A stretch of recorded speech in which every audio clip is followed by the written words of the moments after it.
Halo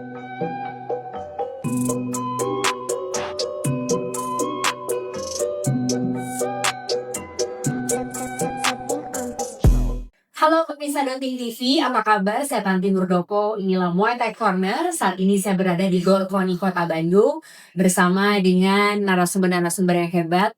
Ini di sebelah kiri saya sudah ada Bapak Umar, Ketua Harian Pengurus Cabang Muay Thai Kota Bogor. Sehat, Wes, tetap semangat. semangat pasti. Kemudian ada Bapak Budi. Pastinya baik. Oh, langsung belum ditanya langsung pastinya baik, semangatnya luar biasa. Dari Pengcap Muay Thai Kota Tasikmalaya, dan juga Bapak Adi Septianugraha, Ketua Pengcap Muay Thai Kabupaten Tasikmalaya.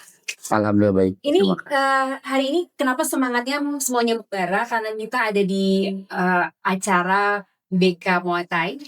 Jadi semuanya euforianya tuh kompetisi gitu. On fire. On fire semuanya. Wah, gitu. Dan memang diadakannya kan pas bulan Desember. Desember itu kan selalu bertepatan dengan akhir tahun. Kita juga perlu berefleksi, ya kan?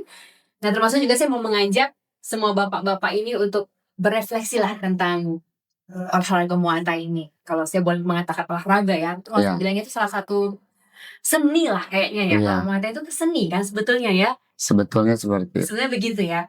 Ini kan termasuk kalau untuk di Indonesia cabang olahraga yang masuknya sebetulnya baru kan ya. Tahun 2000-an kira-kira gitu ya. Betul gak sih? Betul. Ya, betul. 2000-an, 2000 berapa? Kalau saya di Jakarta mungkin 2005-an saya mulai dengar latihannya gitu ya. Ya, seperti itu. Masuk ke Jawa Barat 2000 berapa? 2008. Ya, 2008 kira-kira 2010. Jadi sampai hari ini mungkin 10-15 tahun lah. 15 tahun. Bang, di kota Jawa Barat. Nah, saya berkesempatan untuk ngobrol-ngobrol bersama ini para sesepuh-sesepuh, tapi ada juga yang orang tua dari atlet juga. Jadi kita bisa sama-sama cerita di sini, ngariung di sini gitu ya. Karena kan pasti 10-15 tahun tuh ada yang berbeda. Yes. Dan sekarang, yesnya kenceng banget. Pak Umar, apa nih yang paling berbeda kalau yesnya kenceng banget? Saya bergabung di Muay Thai ini tahun 2005-an ya. Awal banget dong itu. Jadi saya merasakan ada perubahan warna dari setiap generasi, dari setiap kepengurusan, terutama Pemprov Jabar. Yang saya ingin katakan di sini adalah kebetulan saya juga punya camp juga di Kota Bogor, Gibas Muay Thai Fighting Camp. Kita merasakan ada suasana yang baru di pengurusan hari ini ya, terutama dengan masuknya Citi Ting Ting sebagai sekum.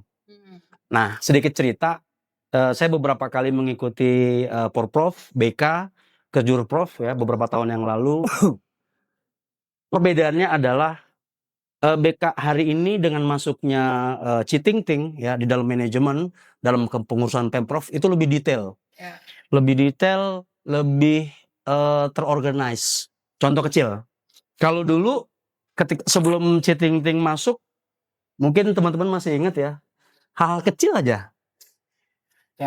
Name tag aja kita dulu masih manual semua, ditulis tangan. Hari ini ya luar biasa, ini sudah computerized. Itu yang pertama. Yang kedua, beberapa hari yang lalu saya minta fight card ke panitia. Nah, kan harus di sprint ya. Di sprint saya tinggal. Saya kaget. Tiba-tiba si petugas tadi nyamperin, izin Pak, ini fight cardnya. Luar biasa. Artinya apa ya?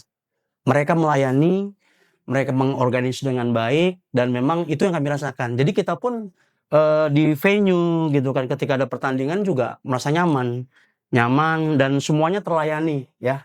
Nah, jadi saya sebagai insan Muay Thai mungkin mewakili Kota Bogor mengapresiasi sekali terkait kesiapan ya BK tahun ini dibanding ya kan dengan tahun-tahun sebelumnya. Jadi mantap. Tapi ini kenapa ini kemudian menjadi hal yang penting? Kesannya kan kayaknya ini kan penyelenggaraan, detailing, hal-hal kecil. Kenapa ini menjadi penting untuk kepengurusan, untuk atlet itu? Kenapa Pak Umar? Karena ini Muay Thai ini kan pertandingan combat ya, dia fight. Bayangkan kalau kita lagi nyiapin atlet, lagi fight, sementara panitianya tidak siap. Apa yang terjadi? saya pikir akan menjadi kendala untuk kita sebagai kontingen gitu. Dan hari ini kembali saya bilang bahwa dulu nggak ada terintegrasi dengan media sosial gitu kan, tidak ada. Kalau hari ini kita lihat ada podcast gitu kan, yang memang sosialisasinya masif. Dan ini saya menilai bahwa inilah warna yang diberikan Citing Ting terhadap Muay Thai Jawa Barat. Positif banget. Karena kan memang harapannya ini bisa membawa sama-sama keberhasilan keberangkatan atau kebangkitan dari Muay Thai Jawa Barat ya, apalagi terutama para atletnya. Saya mau tanya ke Bapak ini karena kan juga orang tua atlet kan, sebetulnya gimana sih perkembangan para atlet ini nih Pak? Untuk yang sekarang mungkin atlet lebih ekspresinya lebih tinggi gitu ya, terus Antusiasnya dilihat dari apa nih? Dilihat dari jumlahnya semakin banyak. Itu salah satunya juga yang mungkin dari termasuk teknik yang lainnya juga, tekniknya juga semakin berkembang. Terus samping itu mungkin saya mau memberikan apresiasi juga buat untuk yang BK yang sekarang itu untuk yang administratifnya aja untuk bisa lebih detail lagi. Jadi saya juga sangat bangga gitu dengan adanya BK ini yang ditunggu-tunggu semua. BK yang 2002 ini yang udah 15, terus saya apresiasi juga. Iya. Karena ini kan namanya saja sudah babak kualifikasi ya. Kadang-kadang suka terlewati, padahal namanya babak kualifikasi itu kan menentukan untuk lolos ke ajang berikutnya gitu ya. Sebetulnya harusnya ini adalah tempat penggodokan, tempat di mana kita bisa melihat potensi penjaringan tidak bisa dianggap enteng sebetulnya. Gitu. Setuju ya? Setuju sekali. Lihat bagaimana tuh Pak? Kalau pandangan saya, menurut pandangan saya ya, Muay Thai hari ini itu sangat luar biasa Bu, karena saya telah mengikuti dari pertama Muay Thai babak kualifikasi Forprov Muay Thai 2018 di Kabupaten Bogor, yang kedua di Ciamis tuan rumahnya, yang ketiga mungkin di Kota Bekasi. Nah, perkembangan fighter sekarang itu sangat luar biasa. Jadi kota kabupaten yang ada di Jawa Barat khususnya itu kalau disebut merata, ya merata dalam skill, merata dalam jumlah atlet, gitu kan, merata juga dalam manajerial kepengurusannya. Ya, contohnya seperti ini. Kalau misalkan kepengurusannya kacau, berarti tidak akan membuahkan hasil atlet yang bagus seperti itu. Yang pertama mungkin berarti tolak ukur pencap-pencap di kota kabupaten di Jawa Barat ini sangat luar biasa Bu, berjuangnya meskipun meskipun kita juga pencap berketergantungan kepada pemerintah daerah ya, meskipun efisiensi tetapi kita pencap selalu berkorban untuk melahirkan atlet yang terbaik bagi daerahnya masing-masing. Seperti itu mungkin perkembangannya sangat luar biasa.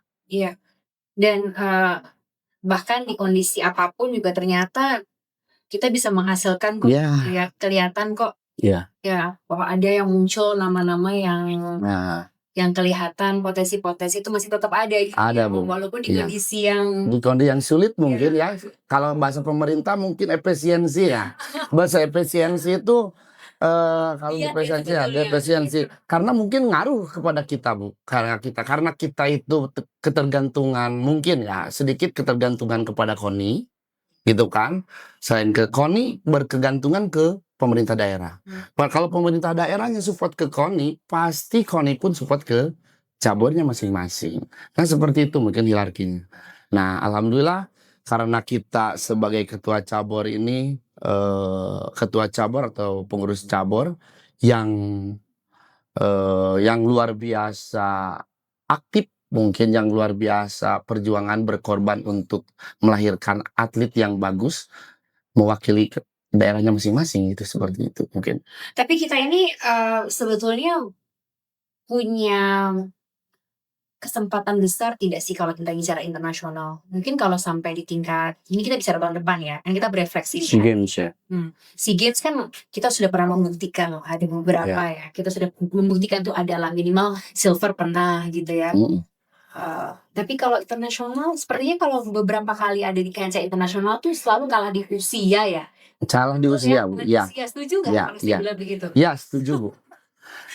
Setuju karena PBMI sebetulnya mungkin bukan mengkritik PBMI ya, tetapi PBMI sekarang itu menginduknya itu ke Federasi Internasional yang IFMA. Kalau dulu kan IFF ya, yang batas usianya itu di PON cuma 24 tahun.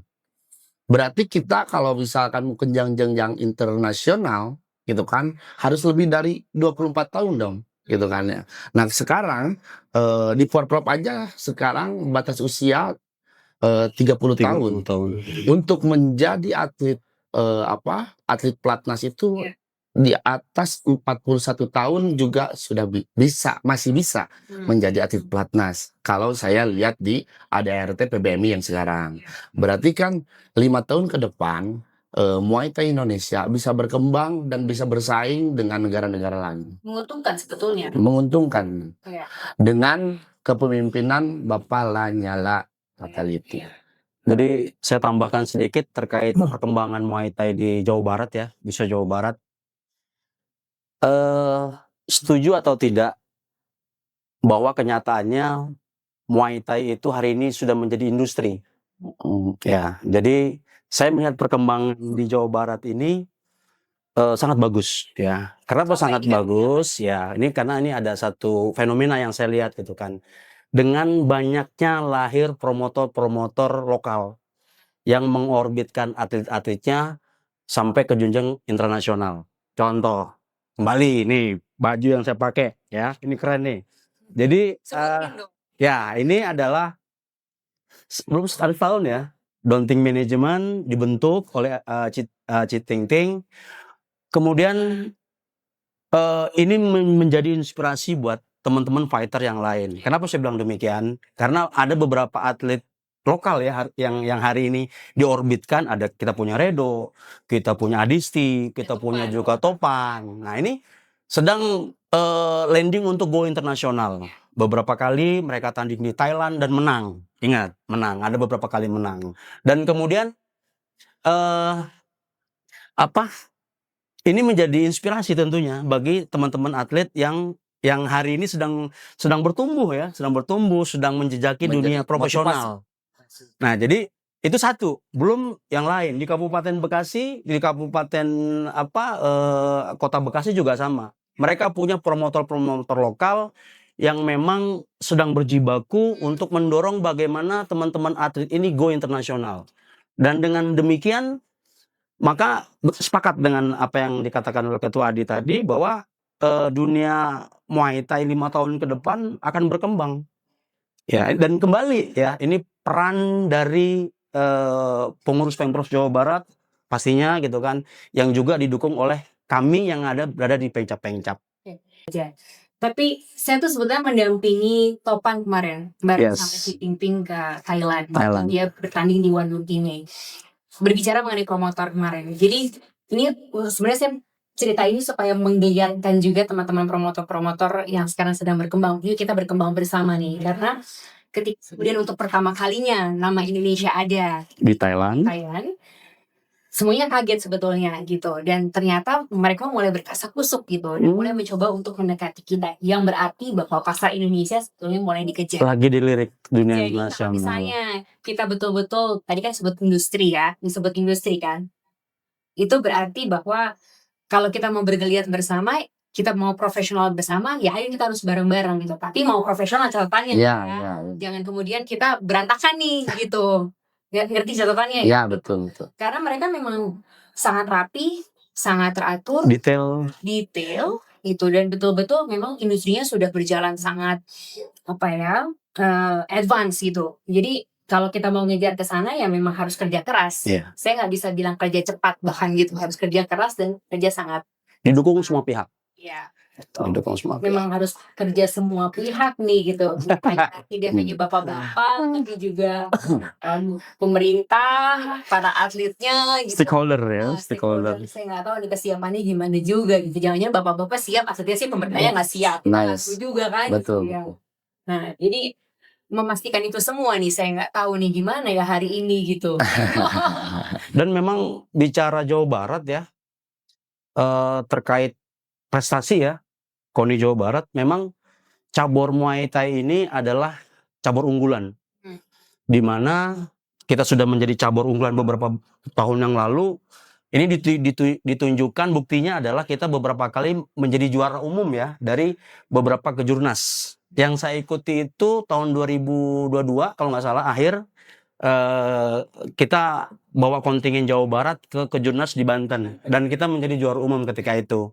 Nah, jadi memang dalam hal support ya pemerintah daerah, karena kita sudah menjadi cabur unggulan ya, mereka all out. Kami merasakan sendiri gitu kan. Nah, itu bicara Jawa Barat. Kalau bicara Kota Bogor, mungkin Tasik ataupun yang lain, saya pikir sama saja. Karena memang akan Pemprov bisa besar, bisa maju, itu didukung oleh Pencap. yang juga support. Jadi kita saling support. Harus. Nah, kemudian menjelma menjadi satu raksasa cabur yang disegani untuk Jawa Barat oleh Pemprov lain. Dan di sini saya juga ingin bilang bahwa kepemimpinan dari Ketua Pemprov Jawa Barat itu vital. Ya, karena bagaimana seorang panglima bisa mengarahkan anak buahnya kalau panglimanya sendiri tidak punya kapasitas. Nah, di sini saya lihat Ketua Pemprov Jawa Barat mumpuni. Dia bagaimana mengorganize, bagaimana mengarahkan teman-teman Pengcap ini untuk terus maju, untuk terus berprestasi. Dan saya pikir kemajuan Pemprov Jawa Barat itu adalah salah satu peran yang penting adalah kepemimpinan Abu sendiri. Dan selain itu juga memang kita akan dukung ya. Selama program-program Pemprov ini berdampak yang positif untuk atlet, untuk industri Muay Thai, kita akan dukung. Kita akan dukung. Tapi apa catatan pentingnya? Maksudnya pasti ada catatan dong dari setiap Pengcap. Maksudnya harus linear dengan ini. Oh, kalau dari Kabupaten Tasikmalaya tuh ada hal-hal seperti ini yang harusnya lebih diperbaiki, atau mungkin dari Kota Tasikmalaya atau dari Bogor. Kira-kira apa? Ada mungkin? Buka dulu. Kalau tunjuk-tunjukkan agak saya jadi salah aja. Kaget. Mungkin dari Kota Bogor dulu ya. Oh, mungkin Kota Bogor. Kalau untuk Kota Bogor sendiri, apa yang disampaikan tadi sebetulnya kita sudah landing ya. Artinya dari Pengcap sendiri, walaupun kami belum ada 1 tahun ya, kami berdiri itu Februari 2025 sampai sekarang gitu kan. Nah, dari KONI, sorry 2000 tahun ini Februari tahun ini ya, kan belum ada 1 tahun kan. Nah, jadi kami bersinergi dengan KONI, kami bersinergi dengan Pemprov Jawa Barat, dan hal yang terpenting yang kami lakukan adalah pertama kali kami mendapatkan SK, kami langsung melakukan penjaringan pembibitan melalui Selekcap. Nah, dari Selekcap inilah kami mendapat bibit-bibit baru ya dari beberapa camp yang ada di Kota Bogor. Kemudian kita latih, kita bina ya sampai hari ini. Alhamdulillah hari ini untuk BK tahun ini dengan usia kepengurusan yang sangat singkat, kami sudah menurunkan sekitar 12 atlet fight. Dan alhamdulillahnya 6 atlet Kota Bogor hari ini sedang berlaga maju di semifinal. Alhamdulillah. Ya, 3.000 orang yang nonton. Wah. Halo semua. Baik, kalau saya itu justru mungkin dari Kabupaten Tasik, saya datang ke sini dengan banyak membawa pasukan banyak, Bu. Iya. Dengan targetnya mungkin saya ingin memberikan bukan jam terbang, tapi memberikan kesempatan bagi atlet-atlet daerah yang ingin atau berprestasi di tingkat Jawa Barat. Yang pertama itu. Karena saya sebagai ketua Pencab Muay Thai baru 6 bulan mungkin, terlahir dari pelatih, Bu.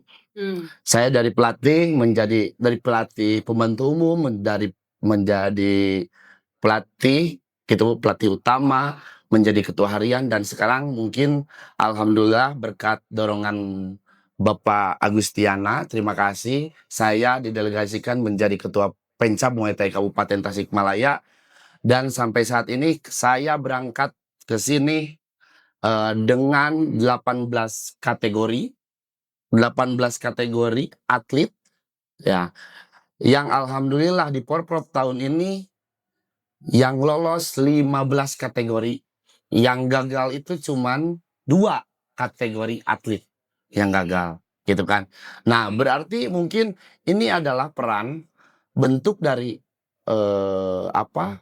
pengurus mungkin, saya dan teman-teman pengurus dan Binpres yang bekerja keras untuk melatih anak-anak, dan mungkin pengurus yang mensupport kami gitu, karena di kami itu yang menjadi pengurus nggak sembarang menjadi pengurus, Bu. Contohnya misalkan contoh gini, karena keterbatasan anggaran, tahu mungkin karena di daerah itu yalah gitu, seperti itu mungkin di daerah itu, jadi yang jadi pengurus itu ya kudu udunan. Nah, kudu-udunan bila mana ada atlet yang ingin, bila mana kami berangkat untuk ke Jurprov, ke Jurnas, dan BK Porprov, yang jadi pengurus di Pencab Muay Thai di fakta integritas kan harus memberikan, misalkan bukan sumbangan ya, memberikan kontribusi bagi Pencab dan bagi atlet untuk menjadikan atlet itu berprestasi di tingkat Jawa Barat. Itu mungkin tagline kami, fakta integritas kami menjadi pengurus Pencab Muay Thai. Yang kedua mungkin catatan saya, alhamdulillah mungkin ya, sekarang dengan kepemimpinan saya, atlet besok di Porprov sangat luar biasa, sangat luar biasa banyak dari Kabupaten Tasik. Tetapi tetap saya juga akan kebingungan juga. Karena bila mana pemerintah daerah tidak mendukung kami, tidak mendukung KONI, dan tidak mendukung cabur, gitu kan ya. Masih kebingungan kalau di daerah, Bu. Ini keluh kesah kami di daerah, mungkin sama di Kota Tasik, mungkin di Bogor nggak terlalu terasa, gitu kan. Kalau di Kabupaten Tasik sangat terasa, Bu, dengan adanya efisiensi, dengan adanya program-program yang tidak mendukung dengan sarana prasarana olahraga. Karena di Kabupaten Tasik itu stadion pun tidak punya, Bu. Ada stadion cuman mangkrak. Kita ada tempat latihan sarana prasarana ya bukan difasilitasi oleh Pemkab atau KONI. Kita berjibaku merintis istilahnya udunan rareongan sebagai pengurus untuk anak-anak bisa latihan di sana. Jadi sudah mempunyai fasilitas meskipun sewa, tetapi alhamdulillah gitu kan, sangat memadai, sangat lengkap, standar SNI lah mungkin ya, sudah standar nasional Indonesia buat latihan Muay Thai. Nah, seperti itu juga.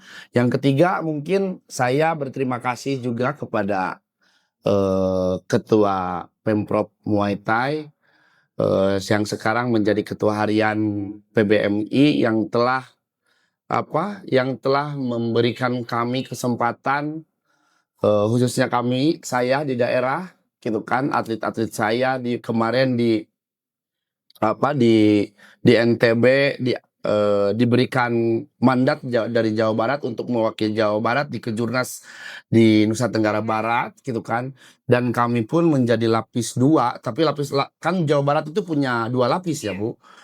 Lapis satunya ada teman-teman Rego Rocky, Delpan, dan yang itu Topan. Nah, sekarang Jawa Barat itu punya lapis kedua yang mayoritas junior semua. Yang mayoritas umurnya itu 18 ke bawah, kalau nggak seperti itu. Kita menduduki dengan Jawa Timur menjadi posisi runner up dengan komposisi lapis 2. Dan dengan kondisi yang tadi diceritakan. Dengan kondisi seperti itu. Nah, dengan kondisi seperti itu bahkan katanya gitu kan, KONI Jawa Barat pun ini konon ya, konon ya. Bahkan KONI Jawa Barat pun tidak support kepada kami, kepada Pemprov Muay Thai Jabar untuk berangkat ke NTB kemarin. Padahal ini kan udah jelas ya. Ini kejuaraan nasional yang diselenggarakan oleh PBMI. Pemprov harus mengikuti, harus ikut meskipun dengan keadaan efisiensi, gitu kan. Nah, seperti itulah Ibu mungkin kejelasannya. Jadi saya juga sangat berterima kasih kemarin mungkin ke Jurnas, lalu ke Jurnas dari mana? Alhamdulillah adanya Daunting Management, Pemprov Jawa Barat, Muay Thai Jawa Barat bisa berangkat ke NTB, bisa berhasil di NTB, dan mungkin bisa berprestasi di NTB untuk menjadi runner up seperti itu. Kita sebut ditambah dengan tadi 3.000 ya, 3.000 ya. Enggak, ini sebenarnya menunjukkan juga bahwa support itu penting.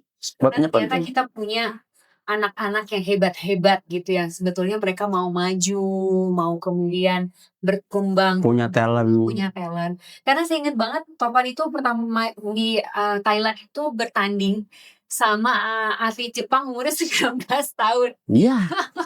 Dan itu atlet bilang dia udah tua gitu loh. Jadi Topan bingung, aku lawan dia bilang dia udah tua.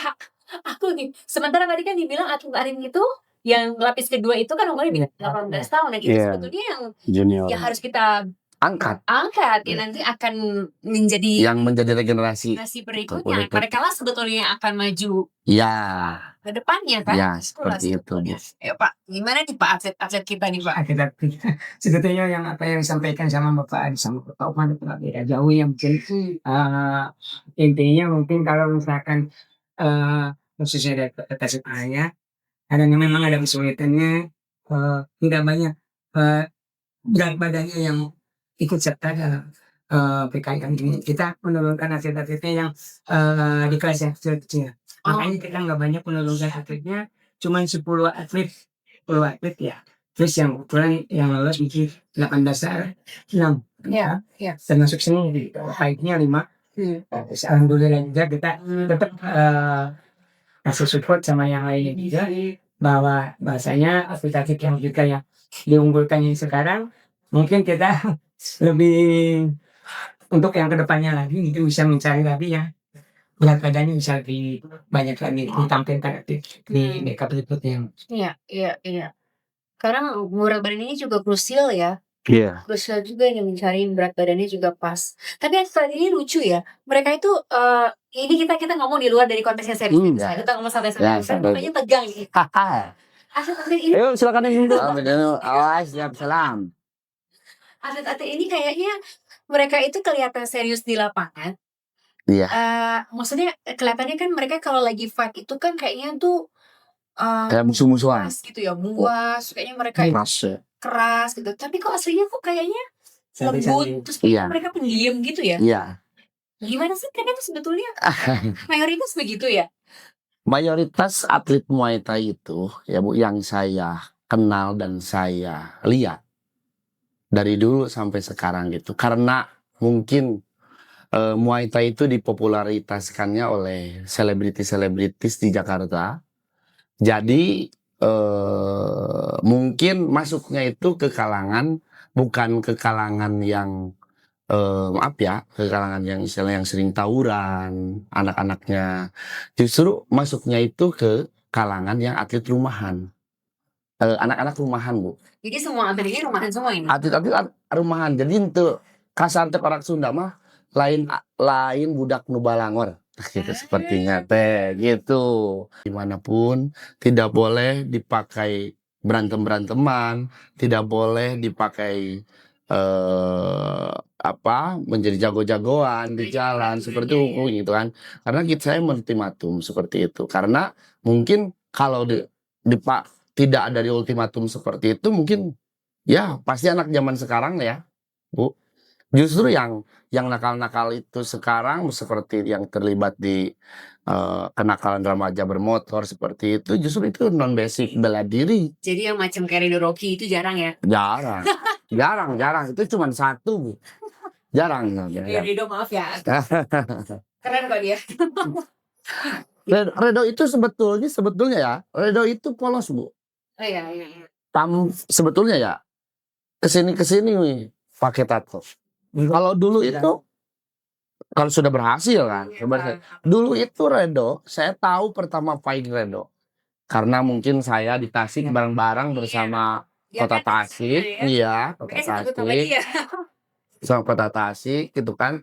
Dia itu ya anak yang baik di Tasik juga gitu kan, apalagi dengan didikan almarhum Pak Girin dengan Ambu gitu kan, dia sangat sopan baik gitu kan, mungkin sangat berbakti sama orang tua. Nah itulah kunci sukses bagi teman-teman atlet. Bila pengen sukses harus patuh terhadap orang tua dan jangan berbohong kepada orang tua itu. itu pesan di akhir tahun 2025 ini. Tapi itu jadi penting karena memang Muay Thai itu syarat dengan pesan-pesan. Muay Thai itu bagian dari seni. Waikru juga begitu ya. Itu kan penghormatan kepada guru, penghormatan kepada juga tempat di mana kita bertanding. Itu juga salah satu bentuk di mana kita harus menghargai apa yang menjadi bagian dari yang kita lakukan di hari itu. Jadi terima kasih banyak Bapak-bapak semuanya. Mari kita lakukan baik untuk Muay Thai. Boleh sedikit, Bu. Nah, tadi saya singgung kenapa atlet-atlet jangan berbohong kepada orang tua. Jadi contohnya seperti ini. Ada mungkin di saya juga ada di kota Tasik juga, di Bogor juga ada. Ada misalkan teman-teman atlet itu yang dari rumahnya itu berangkat latihan, tetapi ke tempat latihannya nggak nyampe, malah nongkrong di jalan atau nongkrong di mana di kafe gitu kan, ya seperti itu. Nah itu kan tidak, kalau atlet yang seperti itu tidak bakalan sukses. Nah yang sukses itu yang berangkat dari rumah datang ke tempat latihan ya latihan, pulang dari latihan ke rumah. Nah itu yang atlet yang sukses. Boleh kalau kemudian pergi itu tidak pulang-pulang karena harus bertanding, kembalinya membawa piala. Betul. Iya, itu kuncinya. Oke, one minute. Closing statement dari saya sebagai penggiat olahraga Muay Thai terkait perkembangan Muay Thai Jawa Barat. Mari kita jadikan olahraga Muay Thai ini menjadi sebuah industri. Ya, menjadi sebuah industri layaknya tinju, layaknya cabang olahraga yang lain yang memang sudah mumpuni. Nah, dengan cara apa? Dengan cara ya kita bersinergi antara Pemcap, Pemprov dan PBMI. Dan kami ya semua mengapresiasi dengan kehadiran Dongting di Jawa Barat karena dampak positifnya luar biasa. Ya, kami bisa merasakan ya bagaimana kita bangga punya Ridho, bagaimana kita bangga punya Topan. Jadi ini harus menjadi catatan, terus maju ya, terus bersinergi dan terus berkembang sampai olahraga Muay Thai ini menjadi industri, menjadi sebuah dunia yang memang diminati oleh banyak orang dan anak muda. Terima kasih. Maju terus Muay Thai Indonesia.